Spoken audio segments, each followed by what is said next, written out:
Imagine చేసుకోండి, అది ఒక చిన్న ఫంగస్సే, కానీ అది ప్రపంచాన్ని నాశనం చేసే అంత పవర్ఫుల్.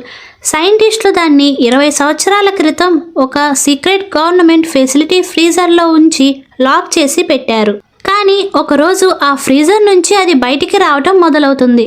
ఇలాంటి ఒక ఇంట్రెస్టింగ్ కాన్సెప్ట్తో 2026లో రిలీజ్ అయిన మూవీయే కోల్డ్ స్టోరేజ్. ఇంకా లేట్ చేయకుండా మూవీలోకి వెళ్ళిపోదాం. 1979లో స్కైలాబ్ అనే స్పేస్ స్టేషన్ భూమి చుట్టూ తిరుగుతూ ఉండేది. ఈ స్పేస్ స్టేషన్లో సైంటిస్టులు చాలా సైంటిఫిక్ ఎక్స్పెరిమెంట్స్ చేసేవాళ్ళు. కానీ ఒకరోజు ఆ స్పేస్ స్టేషన్ తన ఆర్బిట్ నుంచి కంట్రోల్ పోయి భూమి వైపు పడిపోవటం ప్రారంభించింది. ఎర్త్ అట్మాస్ఫియర్లోకి తిరిగి వచ్చేటప్పుడు దాని ఎక్కువ భాగం మంటల్లో పూర్తిగా కాలిపోయింది. కానీ కొన్ని చిన్న భాగాలు మాత్రం భూమి మీద పడిపోయాయి. నాసా వాళ్ళు ఆ భాగాలన్నిటినీ రికవర్ చేశారు అని అనుకున్నారు. కానీ వాళ్ళకే తెలియకుండా ఒక డేంజరస్ భాగం ఇంకా భూమి మీదే ఉంది. ఓపెన్ చేస్తే 18 ఏళ్ల క్రితం ఏం జరిగిందో చూపిస్తారు. ఆస్ట్రేలియాలో ఉండే కివికురా అనే టౌన్లో ఉంటున్న ఈనోస్ మింజరా బయోటెక్నాలజీ నాసాకి కాల్ చేస్తాడు. ఆ టెక్నాలజీ రోమ్లో ఉంటున్న డాక్టర్ మార్టిన్స్ అనే మైక్రోబయాలజిస్ట్కి కాల్ కనెక్ట్ చేస్తుంది. ఇటు కాల్లో ఈనోస్ మింజరా, మీ ట్యాంక్ నుంచి ఏదో బయటికి వచ్చింది, ఇది మీ నాసా వాళ్ళదే, మమ్మల్ని వచ్చి కాపాడండి అని అరుస్తూ ఉంటాడు. ఇటు కాల్లో డాక్టర్ మార్టిన్స్ ఏ ట్యాంక్ అని అంటూ ఉంటుంది. సడన్గా లైన్ కట్ అయిపోతుంది.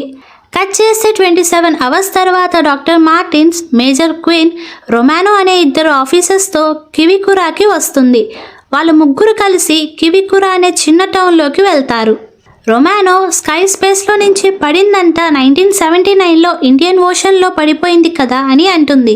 డాక్టర్ మార్టిన్స్, లేదు, అంతా అక్కడే పడిపోలేదు, ఒక ఆక్సిజన్ ట్యాంక్ ఇక్కడ పడింది, అది ఒక పర్సన్ తీసుకొని తన ఇంటి ముందు పెట్టుకున్నాడు, అందరూ చూడటానికి వస్తే తనకి డబ్బులు వస్తాయని అనుకున్నాడు అని చెప్తుంది. దానికి మేజర్ క్వీన్, ఓకే, అది జస్ట్ ఎంటీ ఆక్సిజన్ ట్యాంక్ కదా, అందులో ఏముంది అని అంటాడు.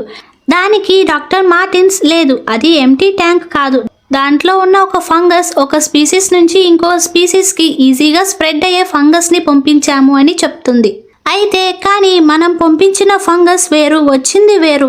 ఇప్పుడు కివికురాలో ఎవరి నుంచి రెస్పాన్స్ లేదు అని చెప్తూ ముగ్గురు సూట్స్ వేసుకొని ఫంగస్ని కలెక్ట్ చేసుకోవటానికి వెళ్తారు. అలా వెళ్ళిన వాళ్ళకి ఆ ఊరిలో ఒక్కరు కూడా కనిపించరు. ఆ ఊరి మొత్తం మట్టితో కవర్ అయి ఉంటుంది.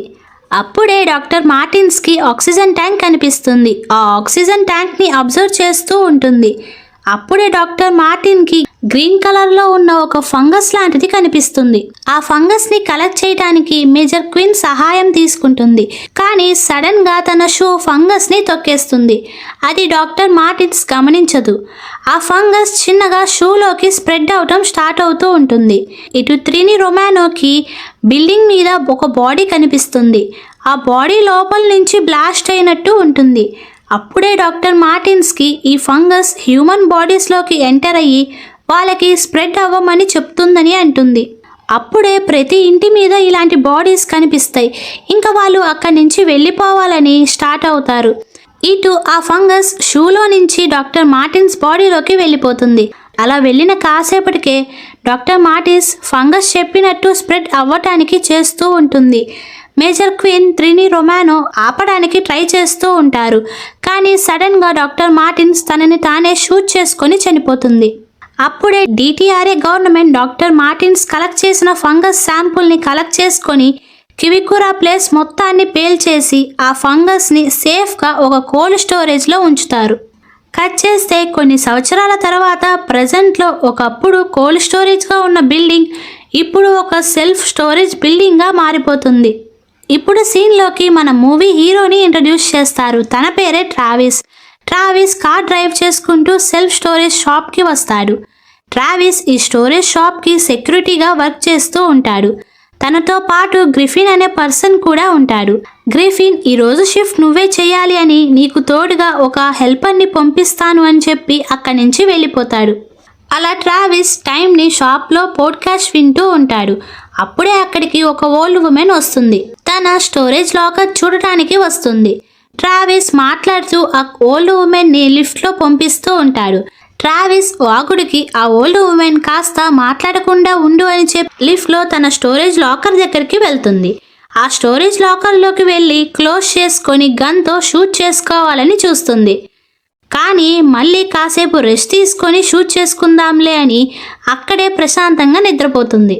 ఇటు ట్రావిస్కి సడన్గా ఎక్కడి నుంచో సౌండ్ వినిపిస్తూ ఉంటుంది. అది చెక్ చేయడానికి తన హెల్పర్ని పిలుస్తాడు. తను ట్రావిస్ చెప్పినట్టు మొత్తం చెక్ చేస్తూ ఉంటుంది. కానీ తనకి ఎలాంటి సౌండ్ వినిపించదు. ఇంకా ట్రావిస్ మాట్లాడుతూనే ఉంటాడు.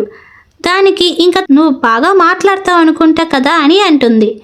అప్పుడే ట్రావిస్ తన నిక్ నేమ్తో ఇంట్రడ్యూస్ చేసుకుంటాడు. తన పేరు టీకేక్ అని చెప్తాడు. అయితే ట్రావిస్తో ఉన్న ఆ హెల్పర్ అవునా అది ఒక ఫేమస్ క్యారెక్టర్ పేరు అని చెప్తుంది. అప్పుడే తనకి తన హస్బెండ్ మైక్ కాల్ చేస్తాడు. కానీ తను నేను మాట్లాడలేను అని చెప్పి కాల్ కట్ చేస్తుంది. నెక్స్ట్ సెకండే తన పేరు నయోమి అని ట్రావిస్కి ఇంట్రడ్యూస్ చేసుకుంటుంది. అప్పుడే ఇద్దరికి ఒక సౌండ్ వినిపిస్తుంది.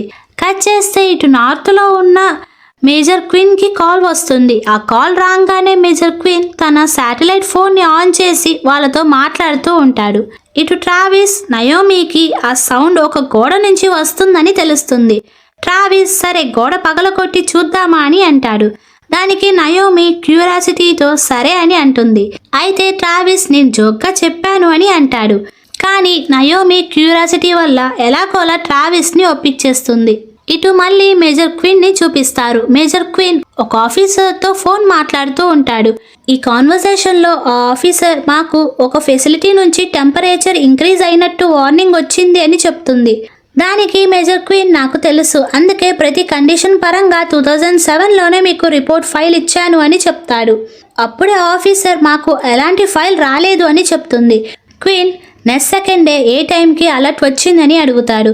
దానికి ఆఫీసర్ 3:14కి వచ్చిందని చెప్తుంది. అది విన్న క్వీన్ 3:14కి వస్తే ఇప్పుడు నాకు చెప్తున్నారా అని సీరియస్గా మాట్లాడుతూ ఉంటాడు. అయితే క్వీన్ 73 మైల్స్ దూరంలో ఉన్నాను, సో 90 మినిట్స్లో నేను అక్కడ ఉంటాను అని చెప్పి నేను 2009లో ఒక ఈసీఏ పేపర్లో ఇలాంటి ఒక సిచ్యువేషన్కి ఏం కావాలో అన్ని ఐటమ్స్ని నేను రాసిచ్చాను. నేను ల్యాండ్ అయిన ఎమ్మటే నాకు ఆ లిస్ట్లో ఉన్నవి అన్నీ కావాలి, ఎవరితో కాంటాక్ట్ అవ్వద్దు, జస్ట్ గోల్డెన్ గ్రేతోనే కాంటాక్ట్ అవ్వు అని చెప్తాడు. ఇటు ఆఫీసర్ తన పర్సనల్ నేమ్ చెప్పకూడదు కాబట్టి అబిగేల్ అనే నేమ్ని యూజ్ చేసుకుంటుంది.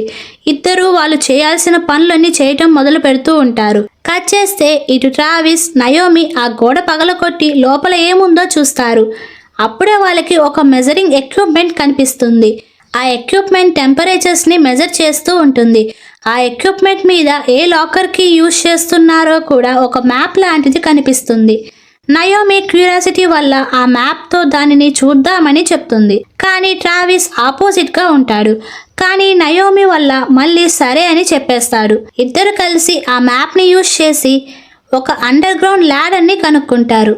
ఇటు అప్పుడే Naomi husband Mike car drive చేసుకుంటూ నయోమి వర్క్ ప్లేస్కి వచ్చి కాల్ చేస్తాడు. కానీ నయోమి ఫోన్ కలవదు.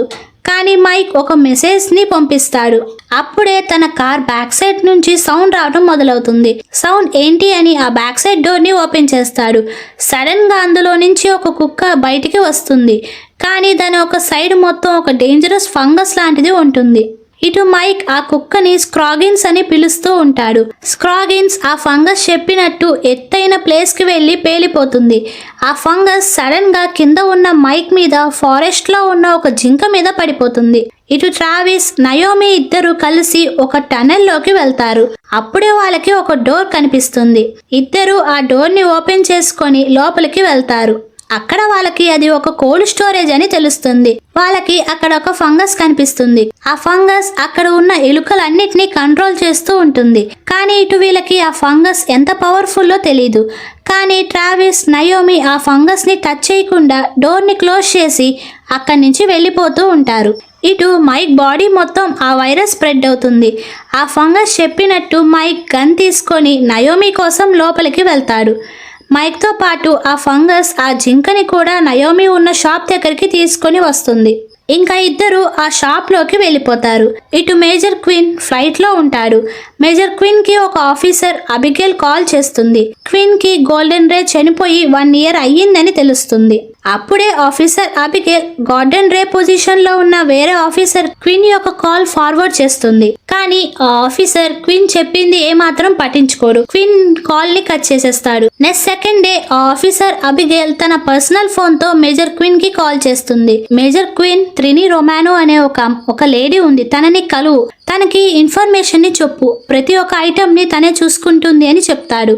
ఇటు ట్రావిస్ నయోమి ఆ లాకర్ ఒక గవర్నమెంట్ లాకర్ అని తెలుస్తుంది. అప్పుడే నయోమి ట్రావిస్ కి ఆ జింక తనకు లిఫ్ట్ ని ఆపరేట్ చేయటం చూస్తారు. కట్ చేస్తే అసలు ఆ ఫంగస్ ఎలా స్ప్రెడ్ అయిందో చూపిస్తారు. లాకర్ లో ఉన్న ఫంగస్ ఎర్త్ టెంపరేచర్ పెరగటం వల్ల చిన్నగా బయటికి రావటం స్టార్ట్ అవుతుంది. అప్పుడే బయటికి వచ్చిన ఫంగస్ ని ఒక కాక్రోచ్ అటాక్ చేసుకుంటుంది. అది బయటికి వెళ్తూ అక్కడ ఉన్న ఎలుకలకి కూడా అటాక్ చేస్తుంది. ఆ కాక్రోచ్ ఆ షాప్ నుంచి బయటికి వస్తుంది. అప్పుడే మైక్ కార్ ఆ కాక్రోచ్ ని తొక్కేస్తుంది. ఆ ఫంగస్ టైర్ నుంచి బ్యాక్ సైడ్ కార్ లో చనిపోయి ఉన్న స్క్రాగిన్స్ కి స్ప్రెడ్ అయ్యిద్ది. కట్ చేస్తే ఇటు జింకని చూసిన ట్రావిస్ నయోమి భయంతో బయటికి వెళ్లిపోతూ ఉంటారు. అప్పుడే ఆ జింక సడన్ గా పేలిపోతుంది. కానీ వాళ్ళిద్దరూ తప్పించుకుంటారు. అయిపోయింది అనుకునే టైంకి లిఫ్ట్ లో నుంచి మైక్ బయటికి వస్తాడు. మైక్ ని చూసి నయోమి కన్ఫ్యూజన్ లో ఉంటుంది. స్క్రాగిన్స్ ని నేనే షూట్ చేశాను అని చెప్తాడు. అయితే మళ్ళీ నీ నోరు తెరువు, దీన్ని స్ప్రెడ్ చేయాలని అంటూ ఉంటాడు. అది విన్న ట్రావిస్ నయోమి అక్కడి నుంచి పారిపోతూ ఉంటారు. మైక్ వాళ్ళని ఫాలో చేస్తూ ఉంటాడు. ట్రావిస్ నయోమి ఎలాగోలా ఒక లాకర్ లోకి వెళ్ళిపోతారు. ఇటు క్వీన్ యొక్క ఫ్లైట్ ల్యాండ్ అవుతుంది. క్వీన్ త్రినీ రొమానోతో పాటు తన లిస్ట్ లో ఉన్న లాస్ట్ ఐటమ్ కోసం వెళ్తూ ఉంటారు. అప్పుడే క్వీన్ కి అబిగేల్ కాల్ చేస్తుంది. అబిగేల్ కి నయోమి కాల్ చేసి ఉంటుంది. నయోమి కాల్ ని క్వీన్ కి ఫార్వర్డ్ చేస్తుంది అబిగేల్. క్వీన్ ఆ ఫంగస్ గురించి నయోమికి చెప్తాడు. నయోమి ఆ ఫంగస్ ఎవరికి స్ప్రెడ్ అయింది అనే ఇన్ఫర్మేషన్ ని క్వీన్ కి చెప్తుంది. క్వీన్ బాడీకి ఆ ఫంగస్ కాంటాక్ట్ అవ్వకుండా చూసుకోండి అని, నాకు అబిగేల్ కి తప్ప ఎవరికి కాల్ చేయొద్దు అని చెప్పి ఒక 40 minutes లో అక్కడ ఉంటానని చెప్పి కాల్ కట్ చేసేస్తాడు. కట్ చేస్తే అప్పుడే గ్రిఫిన్ కొంతమందిని తీసుకొని షాప్ కి వస్తాడు. షాప్ మొత్తం చండాలంగా ఉండటం చూసి ట్రావిస్ ని గట్టిగా పిలుస్తాడు. ఇటు లాకర్ లో ఉన్న వాళ్ళకి గ్రిఫిన్ వచ్చాడు అని తెలుస్తుంది. గ్రిఫిన్ తన మెంబర్స్ తో లాకర్ లో ఉన్న టీవీస్ ని తీసుకొని బయట కార్ లో లోడ్ చేస్తూ ఉంటాడు. ఇటు రొమానో క్వీన్ ని తీసుకొని తన కొడుకు గరాజ్ లో ఉన్న లాస్ట్ ఐటమ్ ని తీసుకొని బయటికి వస్తారు. రొమానో క్వీన్ ని అక్కడి నుంచి పంపించేస్తుంది. ఇటు ట్రావిస్ బయటికి వెళ్లి గ్రిఫిన్ వాళ్ళని సేవ్ చేద్దామని అంటాడు. కానీ నయోమి లేదు, నా కోసం నా కూతురు ఎదురు చూస్తుంది, నేను ఇక్కడే ఉంటానని చెప్తుంది. కానీ ట్రావిస్ సారీ, నేను జైలు నుంచి బయటికి వచ్చాక నాకు జాబ్ ఇచ్చిన ఫస్ట్ పర్సన్ వీళ్ళే, కాబట్టి నేను వెళ్ళిపోతున్నానని వెళ్ళిపోతూ ఉంటాడు. ఇంకా నయోమి కూడా ట్రావిస్ కోసం బయటికి వచ్చేస్తుంది. ఇద్దరు గ్రిఫిన్ ని వెతుకుతూ ఉంటారు. ఇంకో సైడ్ మైక్ గ్రిఫిన్ వాళ్ళని కనుక్కుంటాడు. మైక్ ఆ ఫంగస్ ని వాళ్ళ మీద వేసి లాకర్ డోర్ ని క్లోజ్ చేసేస్తాడు. ఇదంతా ట్రావిస్ నయోమి చూస్తూ ఉంటారు. అప్పుడే మైక్ వాళ్ళని చూసి వాళ్ళని ఫాలో చేస్తూ ఉంటాడు. కరెక్ట్ టైం కి లాకర్ లో ఉన్న ఓల్డ్ ఉమెన్ గన్ తీసుకొని మైక్ ని షూట్ చేస్తుంది. ట్రావిస్ ఆ గన్ తీసుకొని ఆ ఓల్డ్ ఉమెన్ ని పంపించేస్తాడు. ఇటు క్వీన్ అబిగేల్ ని చూపిస్తాడు. క్వీన్ ఆ ఫంగస్ ఎంత మందికి స్ప్రెడ్ అయిందని ప్రతి ఇన్ఫర్మేషన్ ని కనుక్కోవాలని చెప్తాడు. ఇటు ట్రావిస్ గ్రిఫిన్ ని చూస్తాడు. ట్రావిస్ గ్రిఫిన్ కి చెప్పడానికి ట్రై చేస్తూ ఉంటాడు. కానీ గ్రిఫిన్ ట్రావిస్ చేతిని షూట్ చేసేస్తాడు. అప్పుడే నయోమి అక్కడికి వచ్చి ట్రావిస్ కి హెల్ప్ చేస్తుంది. ఇద్దరు ఆ షాప్ లో నుంచి బయటికి వస్తారు. అప్పుడే వాళ్ళకి క్వీన్ కనిపిస్తాడు. క్వీన్ ఆ ఫంగస్ ఎంత డేంజరస్ చెప్తాడు. ఆ తర్వాత తను తెచ్చిన ఐటమ్ ని చూపిస్తాడు. అది ఒక బాంబ్. అది చూసిన ట్రావిస్ నయోమి షాక్ లో ఉంటారు. వాళ్ళకి సూట్స్ ఇచ్చి దానిని ఆ లాకర్ లో పెట్టి వచ్చేయండి అని చెప్తాడు. ఇటు గ్రిఫిన్ కి తప్ప అందరికి ఆ ఫంగస్ స్ప్రెడ్ అవుతుంది. ట్రావిస్ నయోమి ఆ బాంబ్ ని తీసుకొని లాకర్ వైపుకి వెళ్తూ ఉంటారు. ఇటువైపు క్వీన్ ఆ ఫంగస్ స్ప్రెడ్ అవ్వకుండా బయటికి వచ్చిన వాళ్ళందరినీ షూట్ చేస్తూ ఉంటాడు. గ్రిఫిన్ క్వీన్ కి ఫైట్ జరుగుతూ ఉంటుంది. కరెక్ట్ గా ఆ టైం కి రొమానో అక్కడికి వచ్చి గ్రిఫిన్ ని షూట్ చేసేస్తుంది. ఇటు ట్రావిస్ నయోమి లాకర్ లో ఆ బాంబును పెట్టి ఆన్ చేయాలని చూస్తారు. కానీ దాన్ని ఆల్రెడీ క్వీన్ ఆన్ చేసి ఉంటాడు. ఇంకా భయంతో ట్రావిస్ నయోమి పరిగెడుతూ బయటికి వచ్చేస్తారు. నలుగురు కార్ డ్రైవ్ చేసుకుంటూ అనుకుంటూ దూరంగా వెళ్తూ ఉంటారు. సడన్ గా షాప్ మొత్తం బ్లాస్ట్ అయిపోతుంది. కట్ చేస్తే కొన్ని రోజుల తర్వాత క్వీన్ హాస్పిటల్లో ఉన్నట్టు చూపిస్తారు. అబిగేల్ క్వీన్ కోసం వస్తుంది. క్వీన్ కి అబిగేల్ తన రియల్ నేమ్ ని చెప్తుంది. ఇటు ఒక పార్క్ లో ట్రావిస్ నయోమి కూతురు సారాతో ఆడుకుంటూ ఉంటారు. అయితే ట్రావిస్ కి టీకేక్ అనే నిక్ నేమ్ ఎలా వచ్చిందని కూడా చెప్తాడు. వాళ్ళ ముగ్గురు పార్క్ లో ఉన్నట్టు చూపిస్తూ ఈ మూవీని ఎండ్ చేసేస్తారు.